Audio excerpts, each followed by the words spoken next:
ارشد اور امجد دو بھائی تھے۔ دونوں اپنے ماں باپ کے ساتھ گاؤں میں رہتے تھے۔ اگرچہ وہ غریب تھے لیکن وقت اچھا گزر رہا تھا۔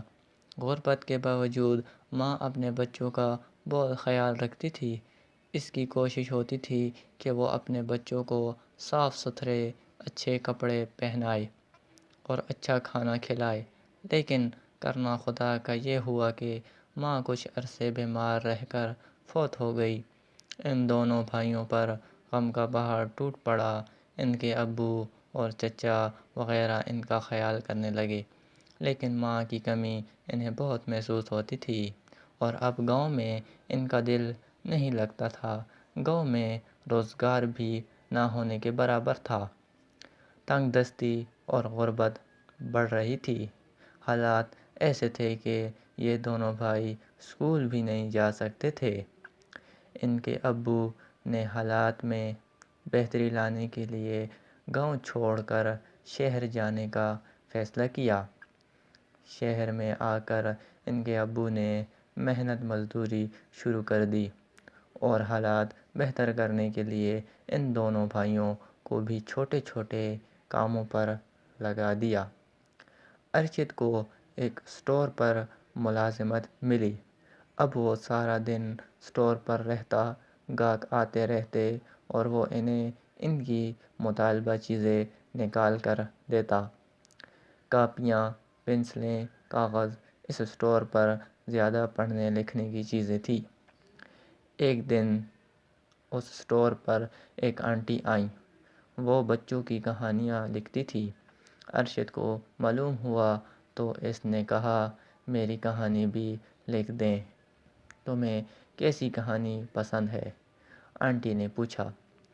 ماں کی کہانی لکھ دیں۔ ارشد نے کہا، میری امی فوت ہو چکی ہیں۔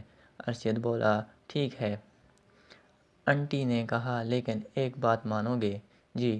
ارشد نے کہا، تم نے کہا کہ ماں کی کہانی لکھ دیں، اس کا مطلب ہے کہ تمہیں اپنی ماں سے بہت محبت ہے، اور ہر ماں کی خواہش ہوتی ہے کہ اس کا بیٹا پڑھے۔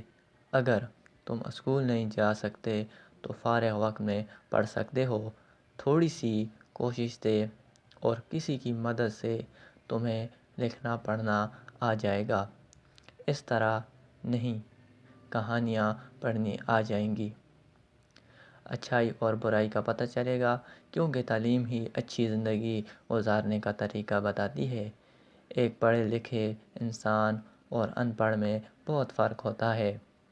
بہت سے ایسے بچوں کی مثالیں موجود ہیں جو چھوٹی عمر اسکول نہیں جا سکتے، لیکن جب انہیں تعلیم کی اہمیت کا احساس ہوا تو انہوں نے پڑھنا شروع کر دیا۔ تعلیم کے لیے عمر کی کوئی قید نہیں ہوتی۔ ارشد جس اسٹور میں کام کرتا تھا، اس کی مالکان بہت اچھے لوگ تھے۔ انہوں نے ارشد کا شوق دیکھ کر اسے کام کے بعد فارغ وقت میں پڑھنے کا موقع دیا۔ ارشد نے سوچا، وہ پڑھے لکھے گا، اچھی باتیں سیکھے گا تو یقیناً اس کی ماں کی روح کو خوش ہوگی۔ اس طرح اس نے پڑھنا لکھنا شروع کیا اور آہستہ آہستہ اس نے تعلیم مکمل کر لی۔